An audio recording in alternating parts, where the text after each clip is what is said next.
Now observe this, we are supposed to solve this system of equations. We have three equations there.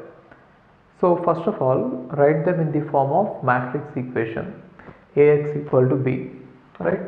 This is straightforward. I think by now you got used to writing this. It is very easy. And later, the new thing here is find out the augmented matrix. Augmentation means take the matrix A and augment it with matrix B, which is nothing but AB. Now you got AB, and the next step is, if you remember it, the next step is to convert this augmented matrix into echelon form. So try to convert this into echelon form. So how can we convert it? Take this element, and only by using row transformations, remember it, here while solving the system of equations we are trying to use only row transformations, okay? Because why we are doing this is ultimately we want to use the transformed matrix in order to get the equivalent equations, in order to solve them if they could be solved. Okay, otherwise leave it, remember it like this, always use the row operations, okay? Now using this one, you have to make this one and this one as zeros. So I made it, which means from row 2 I am subtracting row 1, and from row 3 I am subtracting row 1, and I got this resulting matrix. See, these dotted lines are just for the sake of your understanding, not required. And next one is, using this one you have to make this one as 0. Therefore I will multiply this one with 3 and subtract from here. Then I got this one finally, and it is in echelon form. Now observe this, the number of non-zero rows in the matrix A is equal to 2, and the number of non-zero rows in the matrix AB is also equal to 2. Therefore rank of A is equal to rank of AB. Then what can we say from this? If it is the case, then it is consistent, and if this is consistent, then definitely there exists solution. But then how many solutions exist? That depend on the rank of A and the number of unknowns. Here let us say number of unknowns is n and rank of A is R of A. Let's call it, okay? Now if here it is clear that the number of unknowns is 3 and rank of A is 2. Therefore how many linearly independent solutions we have is n minus r, which is nothing but one linearly independent solution will exist. And how many variables will have to be assigned some random values is again the same thing, n minus r. N minus r is 1. Therefore one variable has to be assigned a random value, and the other variables have to be found out in terms of that particular variable. I hope you are getting this. Now observe this. So after doing all this, we got it, and should we continue further in order to find the solution? That depends on this relationship. Yes, since the equations are consistent, we are continuing further to solve them. In case if they turned out to be non-consistent, then we would have stopped it here and declared that there is no solution. But since there is a solution, in fact here there are infinite number of solutions, because one linearly independent solution may form infinite number of linearly independent solutions. Okay, I'll show you how it is possible. So I hope you understood till here. So see, from here on the procedure is same as linear equations, that homogeneous equations. Okay. Now see this, I am converting this form into equations, x plus y plus z equal to 6, because this is A, and you can put the x here, and then you can put b here, and again you can multiply them. Therefore x plus y plus z equal to 6, and then y plus 2z equal to 8. So these are the two equations which are equivalent to the given three equations, right? And we already told you that one of the variable is going to take the random values or some value, arbitrary value, and the others will be measured in terms of that arbitrary value. Therefore for that reason I am going to assign some arbitrary constant c to z. C can be any number, okay?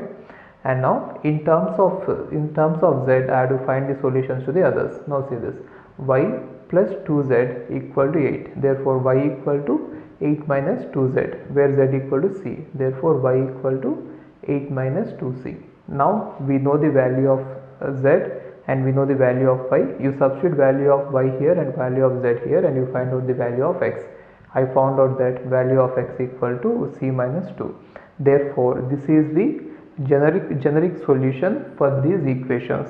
This is the only linearly independent solution possible, and using this linearly independent solution you can form any number of linearly dependent solutions, which means you can keep on assigning values to C and you can find out the lots of solutions which will satisfy the equation.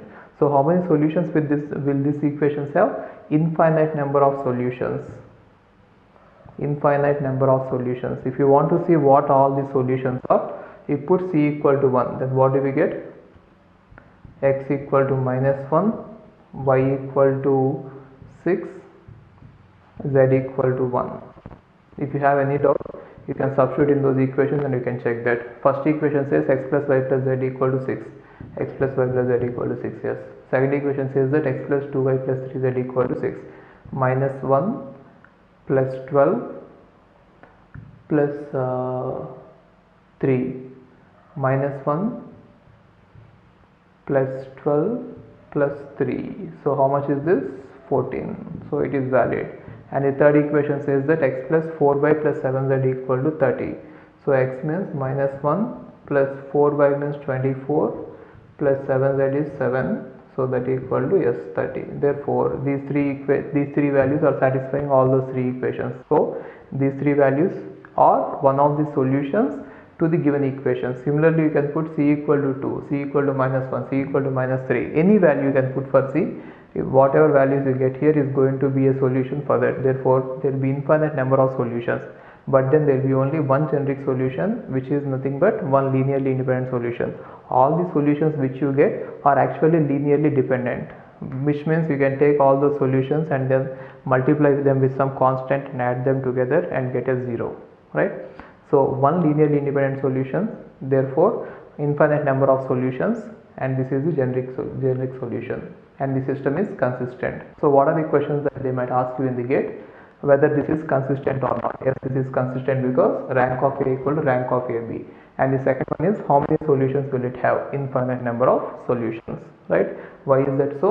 Because this one, number of equations, n and r. Whenever number of n is greater than r, then we can say that after this condition, if this condition gets satisfied, then we can say that there are infinite number of solutions. What happens if n equal to r? If n equal to 1 r, then it is going to have unique solution. We shall see all the cases. Okay. Hi, if you are planning to do masters, then doing masters abroad is better than doing masters in India. I'll give you all the reasons. So first reason is, out of 1 lakh students who take GATE every year, there are only 500 seats in old IITs.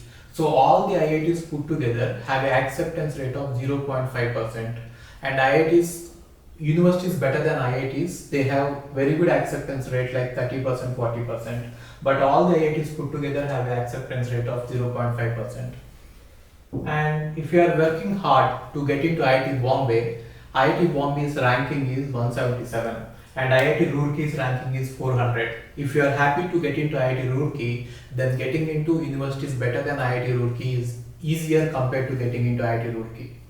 And looking at the salaries for computer science, for software jobs, if you have done your masters in computer science in US, the salaries are ranging from 80 lakhs per year to 1.2 crore per year. So even if you take an average of 1 crore per year, your savings will be much higher than the salaries in India. After taxes and your cost of living, you can easily save 40 to 50 lakhs per year. And in India, the maximum jobs that you get is around 30 lakhs. So your savings will be much greater than the salaries in India.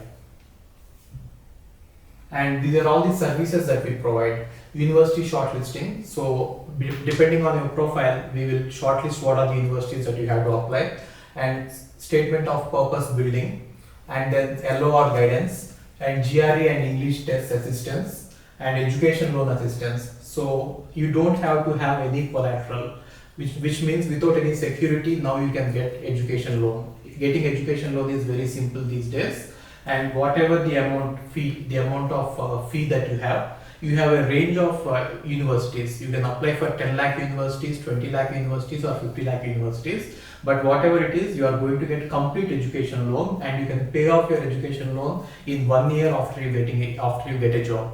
And then we do visa assistance, mock visa interviews, and then connecting with the university alumni. So now you might ask why we should join Game of Visas. So the answer is we have 90% success rate, 99% success rate.